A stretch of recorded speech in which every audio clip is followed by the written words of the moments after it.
Começa agora mais um Freudcast. Aqui, nada é proibido.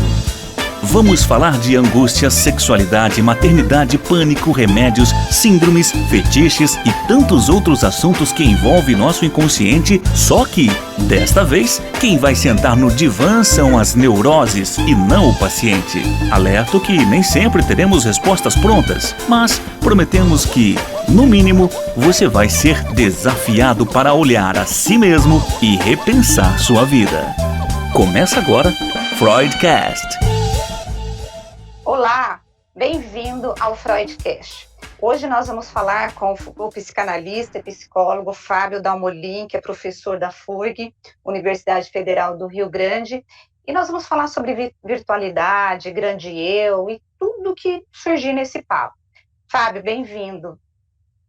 Olá, tudo bem? Boa tarde. Muito obrigado pelo convite.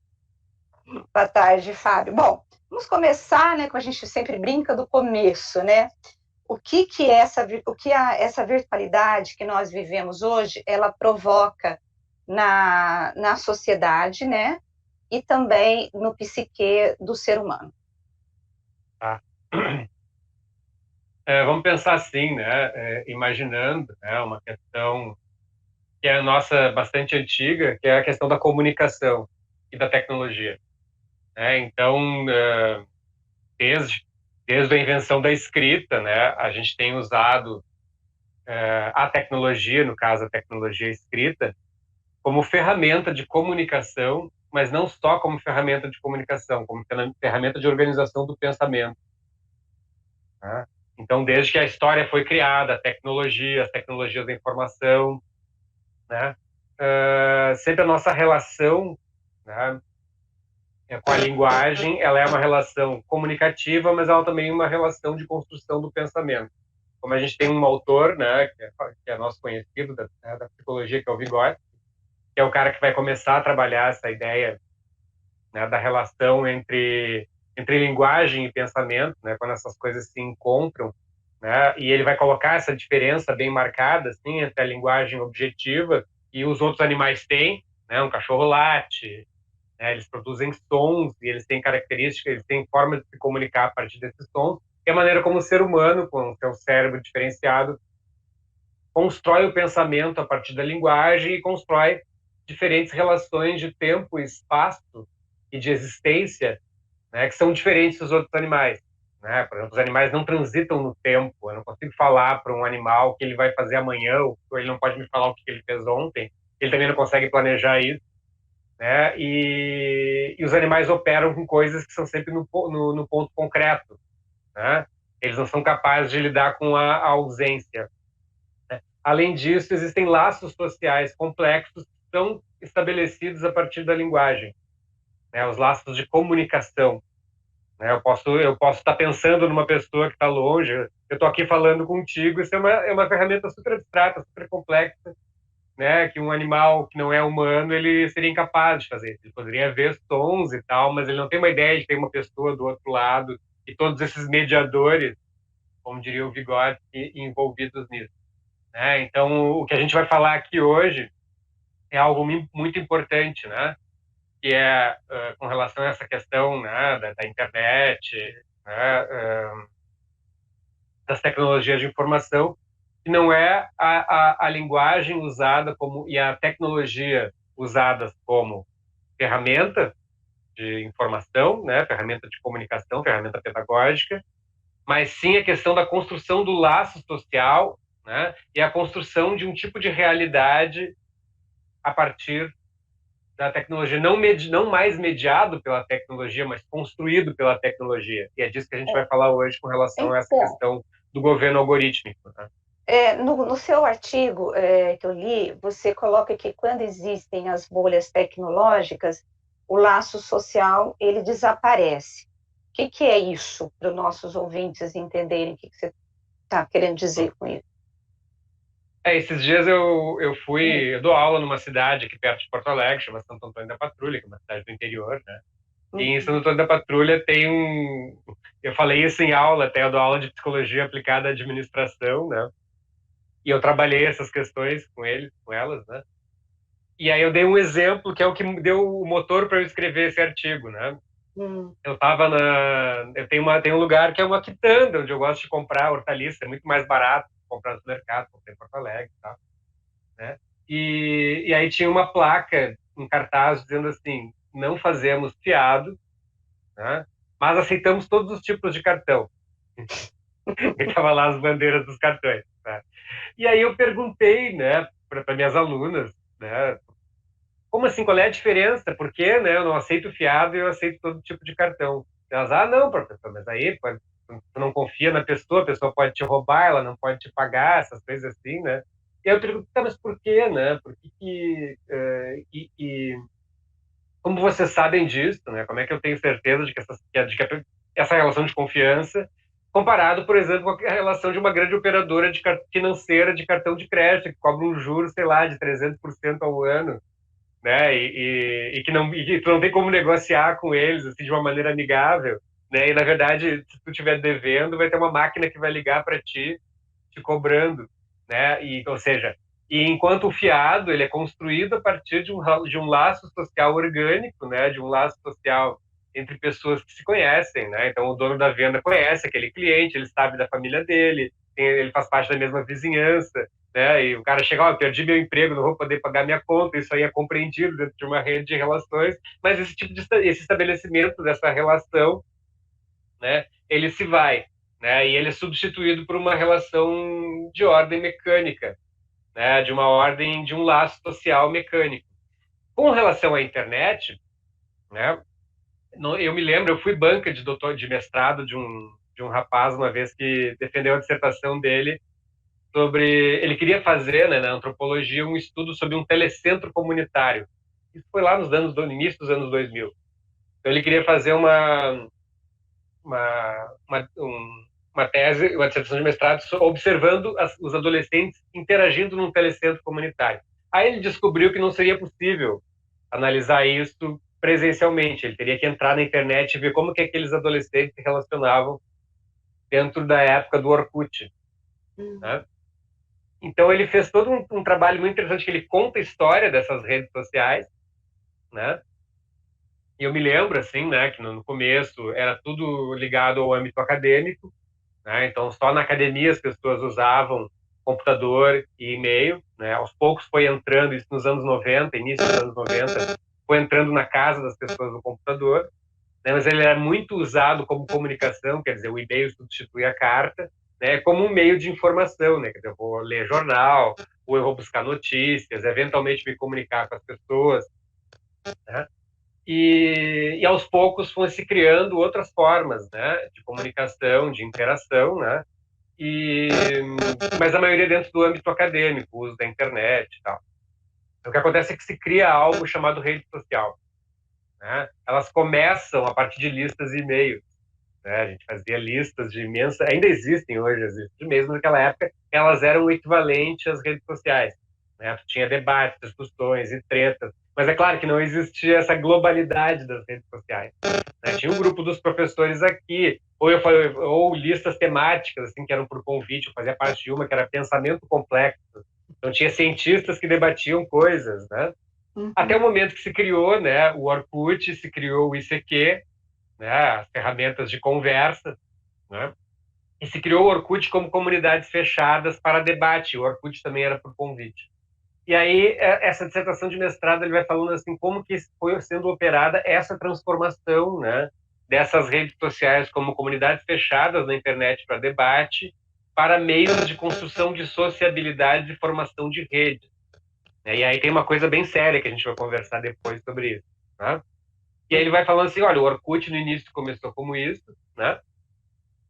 E a partir daí também começou a entrar mais gente, ele foi ficando mais democrático, né? Ele foi ficando maior, né? As pessoas foram entrando, e aí isso começou, vai tendo o acesso tecnológico mais fácil, né?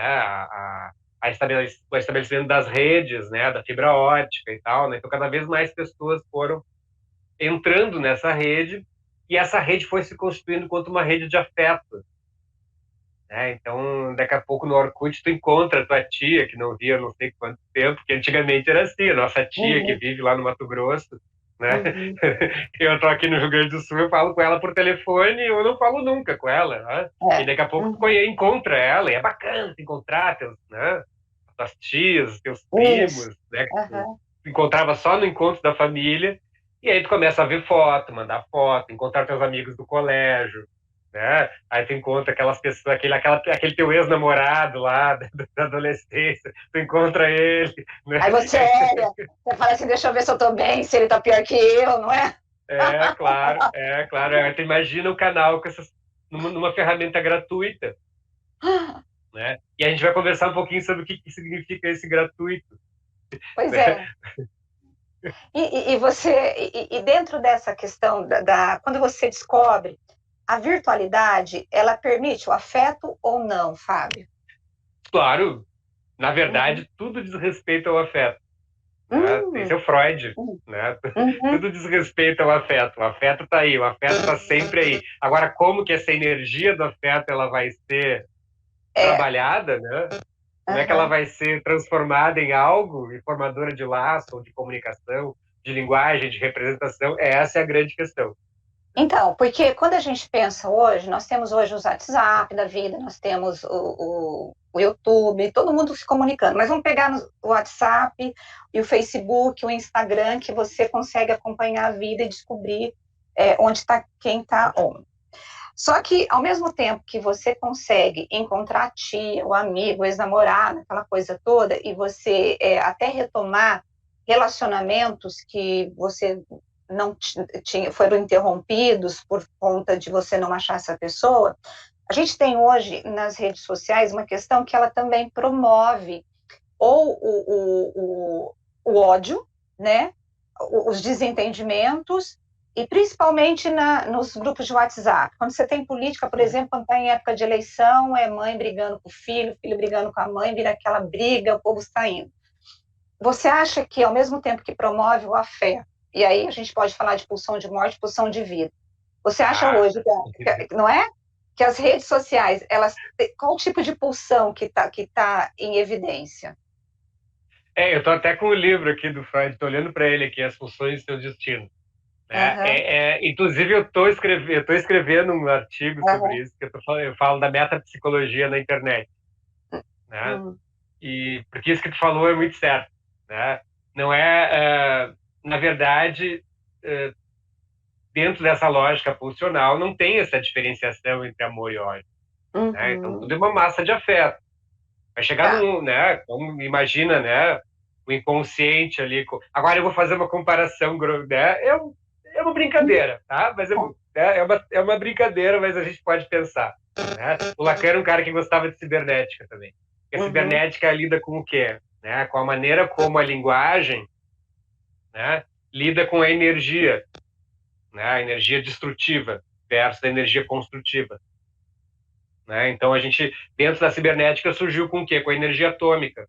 Né? Então, vamos uhum, controlar as armas, vamos controlar essa violência toda das armas, né? A partir da tecnologia, quer dizer, a partir da linguagem, a partir de algo que vai direcionar essa energia. É simples, né? Eu tenho um circuito elétrico, por exemplo, na tua casa, a energia ela não tem forma, a energia elétrica, ela é pura energia. Ela é invisível, ela não tem nem uhum, materialidade. Né? Mas aí quando eu pego essa energia e põe um circuito que é um ventilador, ela vai produzir forma e vento. Então, digamos que o mundo pulsional seja assim. Né? uhum. Então, bom, tudo está ali, amor, ódio e tal, são as nossas pulsões básicas, isso tudo está na internet. Né? Ok. Então, na medida que a gente se relaciona com as pessoas, a gente também se relaciona, né, com outros afetos. Né? E aí a internet tem essa característica que entra outro texto do Freud, que é a psicologia das massas, né? Onde eu tenho a Uhum, possibilidade de fechar círculos de afeto, quando o Freud vai dizer assim, digamos, de uma libido sexual secundária, que é uma libido sexual já num segundo estágio, né? É um tipo de afeto uhum, que forma um laço, é sexual, mas e tem fundo sexual, mas aí forma o grupo, né?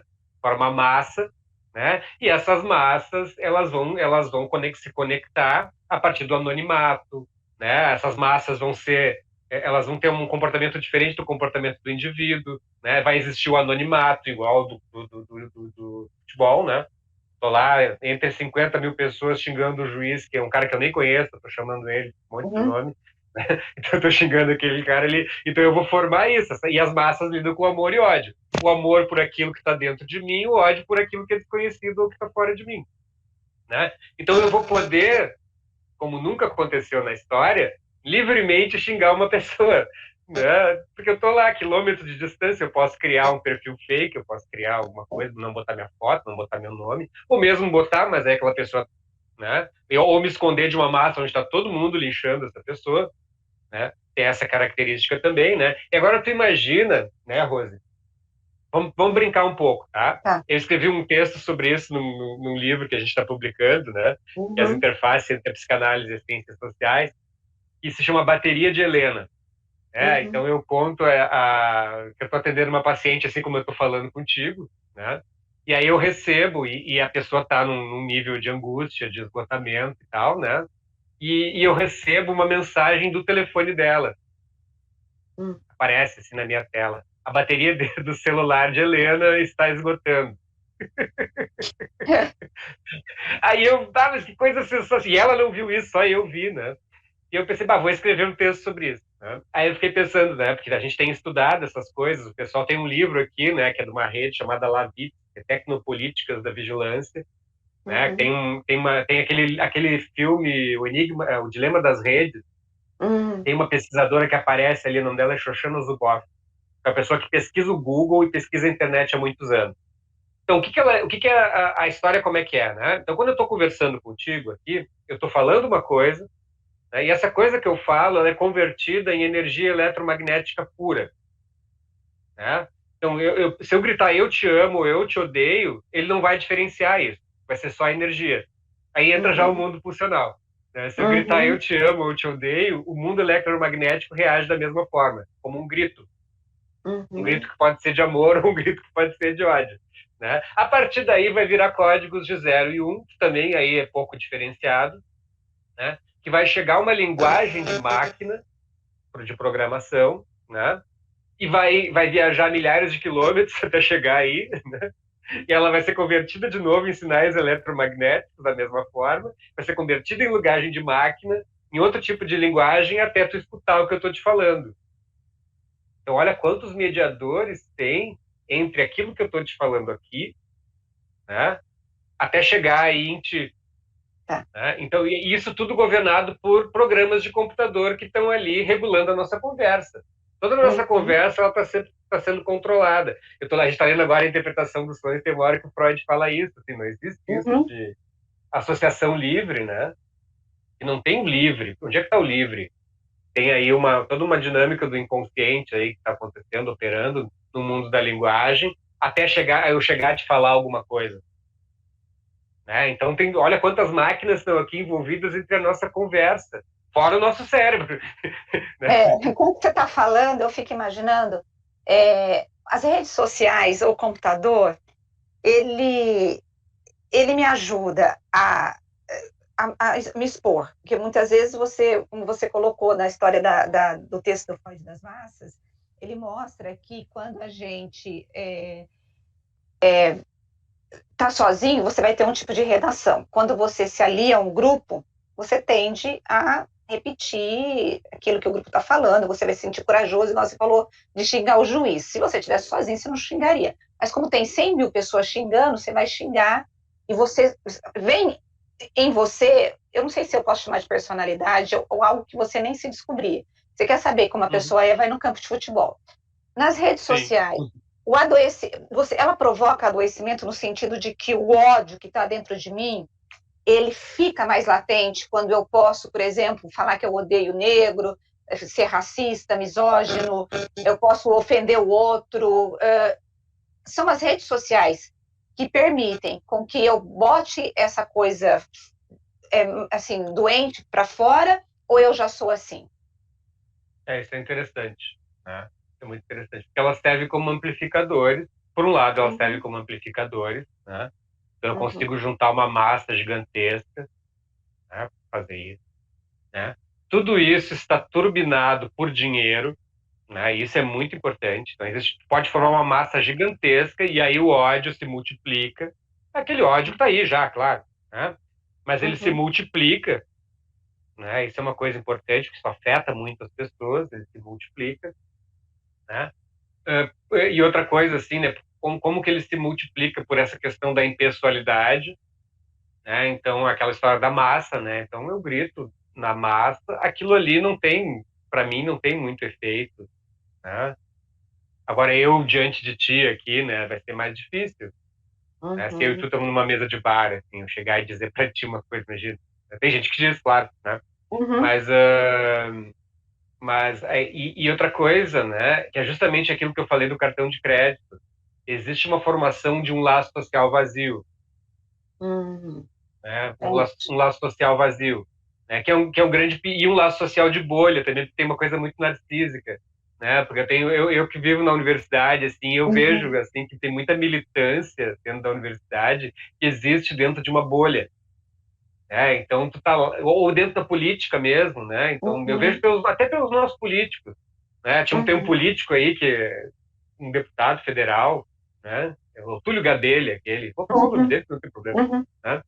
Na época do Big Brother Brasil, quando um cara que ele achava que era de direita perdia, era uhum. eliminado, ele dizia assim, o fulano de tal foi eliminado, o que vai te acontecer na eleição, Bolsonaro?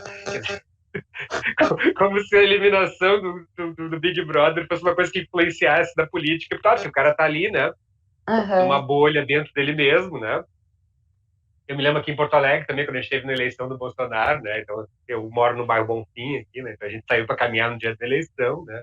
No nosso uhum, bairro, aqui, que é um bairro de esquerda, eu achava que o uhum, Haddad ia ganhar, né? uhum. Então, claro, quando tu fica ali, todo mundo... E hoje em dia acontece isso, né? Teve uma época que não era assim, né? Teve uma época onde tava todo mundo misturado, e essa é uma estratégia, né, dessas redes sociais, que é colocar todo mundo para dentro, criar Isso. tipo uma rede neuronal assim, e aí Uhum. depois separar, né? Quando tu vê que as pessoas estão brigando, tu separa elas, né? Daí tu forma duas massas e essas duas massas vão se fortalecendo, né? E a Shoshana Zuboff diz isso. Pro Google não faz diferença se tu é Bolsonaro ou tu é anti-Bolsonaro, Uhum. né? Porque tu tá lá alimentando a energia pulsional é a mesma, né? Ela não tá Ô, diferenciada. Fábio, Sim. Fábio, mas tem uma questão que eu acho muito séria, que é o seguinte: uma vez eu estava conversando com um marqueteiro que trabalha com eleições e com políticos, e eles usam o perfil dentro da própria rede social sua, porque ali eles vão investigar o seu gosto por música, por livros, com quem você se relaciona. Essa indústria, vamos assim dizer, do marketing político, ele vai fazer o perfil e ele vai te conduzir, segundo ele, as preferências, e ele vai te adequar um candidato que vai responder a esse perfil que você tem. Ou seja, Uhum. é como se a gente fosse uma grande massa. Sabe aquela história do ventríloco? Que você acha que você Sim. está decidindo alguma coisa, mas na verdade Uhum. você não está decidindo nada, porque são esses Sim. programas que estão mandando mensagens, eles vão adequar a mensagem que você gostaria de receber. O candidato vai Uhum. falar aquilo que não é ele, mas é aquilo que você acha que você gostaria de ouvir, e ele vai adequar. Isso não é uma Uhum. grande bolha, Fábio? É, na verdade esse é o grande problema de tudo, né? Uhum, E aí a gente está falando hoje, né, com tudo que está acontecendo no país e tal, né? A gente está chamando essas pessoas de negacionistas, dizendo que eles estão do discurso anti-ciência e tal, e não é nada disso, né? uhum. Essas pessoas são consumidoras de ciência, né? Então tudo que essas pessoas fazem é muito construído a partir de ciência, né? Sim. E isso que você está falando, né? Eu chamo isso de subjetividade hackeada, né? Uhum, Porque o que acontece, né? Na faculdade a gente estuda técnicas psicométricas, né? O que são uhum, técnicas? Isso que você está me falando essa narrativa, eles estudam o teu perfil e tal. Na verdade, uhum. né? Tudo que a gente faz na internet é convertido em equações matemáticas, Isso. né? Uhum, Inclusive, tem um pessoal aí, o Benilton Bezerra, tem uns caras aí que são bem legais da saúde coletiva, da psiquiatria. Tem um podcast, acho que é um canal no YouTube, que é Psiquiatria 2.0, né? E aí eu já tinha visto também a Fernanda Bruno, que é a coordenadora aqui do Lavitz, né, falar sobre isso. Quando eu era estudante da faculdade, né, Então, por exemplo, um professor meu, Cláudio Rutz, é o maior especialista em testes de personalidade, né? Então, ele estudava o tal do Big Five, que é os 5 fatores, 5 grandes fatores da personalidade. O que acontece? Tu divide a raça humana em 5 tipos de pessoas. E isso se chama Big Data, né? Tu tem um volume de informações, né? Então, mas antigamente tu não tinha esse Big Data, as pessoas não estavam na internet. Então, tu tinha que pagar para um bolsista para ele ir lá nas salas de aula, aplicar o teste. Tinha um cara que digitava no computador e tal. Aí tu fazia uma estatística com muito custo Sim. e validava o teste, né? O que aconteceu com o grande escândalo da Cambridge Analytica, né? Que foi a empresa que elegeu Trump e elegeu Bolsonaro, né? A partir do Steve Bannon. É que um cara descobriu uma equação matemática que associava o resultado do teste dos 5 fatores com o teu perfil de likes do Facebook, né? E isso é grande número, né? Isso é a partir de muita estatística. Por quê? Porque eu tenho muitos dados, tá? Tem muita gente oferecendo dados. Tá todo mundo respondendo o teste todos os dias. Por exemplo, o teu celular, né? Tu caminha com ele por aí, ele está coletando todos os lugares onde tu vai. Ele coleta até coisas que tu fala sem tu saber que teu microfone está ligado, né? Então tu tem um volume de dados muito grande. É como eu disse para você, Rose, sabe, tu escovou os dentes hoje de manhã, né? Escovou os dentes hoje de manhã? Sim, tu escovou os dentes. Agora, eu sou mágico para saber que tu escovou os dentes hoje de manhã? Não. 99% das pessoas, assim, do nosso nível sociocultural, escovam os dentes todos os dias. Então, é um dado que é absoluto, né? É como se eu tivesse um copo d'água. Olha, tem milhões de moléculas de água aqui. Eu vou dizer para ti, é uma mágica. Eu vou virar o copo para cá e a água vai para cá. Né? É mágica? Não. É porque eu estou conseguindo enxergar as milhões de moléculas. Isso é a ideia do Big Data. Né? Então, eles descobriram, não precisa descobrir, né? Todo mundo aqui tem uma pessoa, eu conheço pessoas assim, né? Que durante uma época elas postam tudo na internet. Sim. E elas vão lá, e aí, tudo bem, que saudade, daqui a pouco elas somem. E esse é o comportamento das pessoas que a psiquiatria diagnostica como transtorno bipolar. Né? E eu posso verificar um transtorno bipolar a partir de comportamento, né? Ou a partir de um teste, de uma escala. Né? E tudo isso não é necessário na internet. Né? Simplesmente o cara vai capturar todas as suas interações e ele vai botar uma equação matemática que seria o resultado de um teste. Eu digo agora, brincando, né, que a psicologia como ciência, ela é o que domina o mundo hoje. Né? Não feita por seres humanos, que nós hoje, se nós vamos nos comparar com as máquinas, assim, pela matemática, nós estamos ultrapassados. Então, os algoritmos sabem, Rose, quando tu que tem transtorno bipolar, eles sabem da tua fase maníaca. E eles vão te mandar propaganda na época da tua fase maníaca. Para você poder consumir, né? E aí tu já tá com o teu cartão de crédito registrado lá na Netshoes ou na Amazon. E você vai, né? Uma petição. Tu tem cheque especial, né? Ou tu tem acesso a livre crédito. Eles vão te mandar propaganda disso. Imagina o cara que cheira cocaína, né? Aí ele tem acesso a crédito ilimitado. Quer dizer, crédito ilimitado não, né? Mas é crédito sem verificar cadastro. Depois tu paga, né? Mas na hora que tu tá ali na loucura, né? Você vai lá e faz. Agora, dentro dessa conversa toda nossa, da virtualidade, quem é o eu e o grande outro? Essa questão, né? Existe o grande outro, né? E o Lacan vai falar assim, começa lá no livro dos xistos do Freud, né? Quer dizer, como tu acha graça em uma piada, né? Por que tu acha graça em uma piada? Porque a piada é uma coisa que tem um terceiro aí, né? A piada é uma coisa que tem paróquia, né? Então existe um certo laço social, né? E então, a partir daí vem toda essa história do grande outro, que é esse suporte, né? Que nos organiza, que faz com que a gente esteja ligado às outras pessoas de uma certa forma, né? Eu escrevi um livro esse tempo, publiquei um livro onde eu falo sobre o processo de escrever. Eu escrevia uma coluna num jornal, né, online. Só que assim, é muito estranho, assim, eu escrevia, depois publicava a coluna e eu nunca vou saber quem são as pessoas que estão me lendo. Né? Então, mas eu sempre, quando o Lacan diz uma carta, sempre chega ao seu destino, né? Ou ele faz uma pergunta, né? A quem pertence uma carta? Né? Então, claro, quando tu está escrevendo uma coisa, está escrevendo um texto, fica pensando em quem vai ler e tal, né? E tem um certo laço aí. Né? De uma certa forma, as redes sociais, elas acabam com isso. Então, é justamente que o título do meu artigo é Do Grande Outro ao Big Other, né? Então, esse Uhum. conceito que a Shoshana Zuboff fala de Big Other é Hum. justamente esse mundo máquina onde a gente se relaciona, onde o outro é um estranho desconhecido, onde eu posso falar o que eu quiser porque o outro lá não me interessa, né? Eu vejo isso no trabalho dentro da universidade, assim. Então, às vezes, tu está dando aula e as pessoas estão lá olhando para ti sorrindo, né? E daqui a Uhum. pouco no grupo de WhatsApp elas estão detonando a tua aula. Ou elas vão lá no Facebook falar, não, porque Pois o é. professor não está dando aula. E aí isso é um laço vazio, porque isso aí só provoca ruído, né? Isso não vai mudar nada, entende? Isso tu não vai conseguir mudar as relações, a política, né? A gente não vai conseguir mudar a política na internet. Tem gente que acha isso, mas não é verdade, né? Pois é. Dentro dessa, assim, para a gente poder terminar, que eu preciso te liberar, Sim, o que que é alucinose coletiva e gaiola virtual? sim, Como que claro. você identifica isso?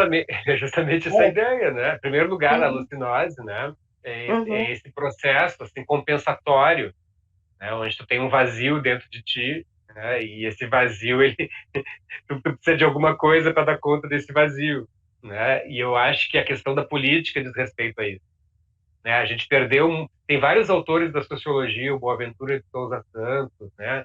Tantos outros que vão pensar sobre isso, essa ideia de uma política, né, a partir de uma participação efetiva, né, e que a democracia representativa como ela é hoje, olha só onde está a nossa democracia representativa hoje, que são os políticos que a gente elege, né, quer dizer, as pessoas nem sabem por que elas votam, né, tem 30% da população votante não votou, né, e as pessoas, não, político não serve para nada e tal, e política, na verdade, é justamente é estabelecer relações, a gente poder pensar sobre o nosso mundo, né? Uhum. E esses caras tem isso aí, tem um documentário na internet, no Netflix que fala sobre isso, não é o Dilema das Redes, é um anterior, né?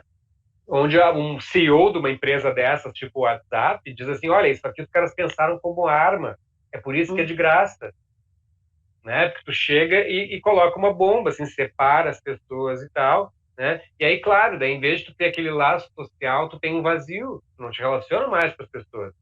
É muito ruim tu não falar mais com o teu primo. Aí tem gente que ainda vai falar isso, não, mas teu primo sempre foi um fascista. Então, não, só um pouquinho, né? Existem coisas, né? Laços sérios que se romperam e que não podem ser reestabelecidos. Tu não vai mais falar com aquela pessoa nunca mais, porque tu brigou politicamente com ela, né? E isso subjetivamente é uma catástrofe. A gente não consegue mais discutir o país com os nossos irmãos, com os Não. nossos tios, E a né? E gaiola aí é virtual? alucinóide, né? Fica cada um cultivando o seu ódio, né? E aí acha Uhum. que trabalha isso na internet, que tu te encontra os teus iguais, mas os teus iguais não são ninguém, né? E a Tudo que tu vê gaiola na tua frente é um virtual, aparelhinho, né? então, a gaiola virtual seria os seus iguais em que você está ali se alimentando Uhum. daquilo que você acredita, daquilo que você está defendendo. É isso, seria essa gaiola. É. Fábio, vamos para a gente terminar. Tem solução, tem saída? Como que você vê como pesquisador, como professor? Na verdade, assim, né? Sempre tem solução, né? Ah, Mas a solução é a história de assim, ó, é muito interessante essa tua questão, né? O pessoal que trabalha com utopia, né? Então, em primeiro lugar, né? Não existe a solução, porque a solução seria fascismo, né? Eu imaginei assim, sim. olha, eu vou ter uma solução que vai mudar o mundo. É. Um cara de bigode achava isso, eu vou mudar o mundo, eu tenho a solução, né? Então, quer dizer, todo mundo pensar como eu. Eu digo em aula isso, né? Eu não quero que as pessoas, se todo mundo gostar de mim na aula, tá errado. É Uhum. a mesma coisa que todo mundo me odiar, é uma coisa Uhum. funcional, né? É. E, e a outra história, né, é a gente pensar realmente, né, é que a gente vive um tipo de vida, um tipo de mundo só, né, e que a gente não consegue se desprender dele. A gente quer que tudo volte a ser como antes, né? E a ideia dos caras que pesquisam utopia é justamente assim, não, a ideia de eu não pensar em nada, né? Eu sempre esperar alguma coisa nova, e que não vai ser aquilo que aconteceu antes. A ideia é produzir um novo sujeito, Uhum. É né? É isso. um novo sujeito. E a gente tem que começar a pensar nos nossos valores. Aí é que tá, a gente não consegue, nem eu, nem tu. A gente não consegue viver sem dinheiro. né? A gente não consegue viver sem, né? Então a ideia e isso acontece aos poucos, né? Isso acontece no dia a dia, isso acontece na sala de aula, né?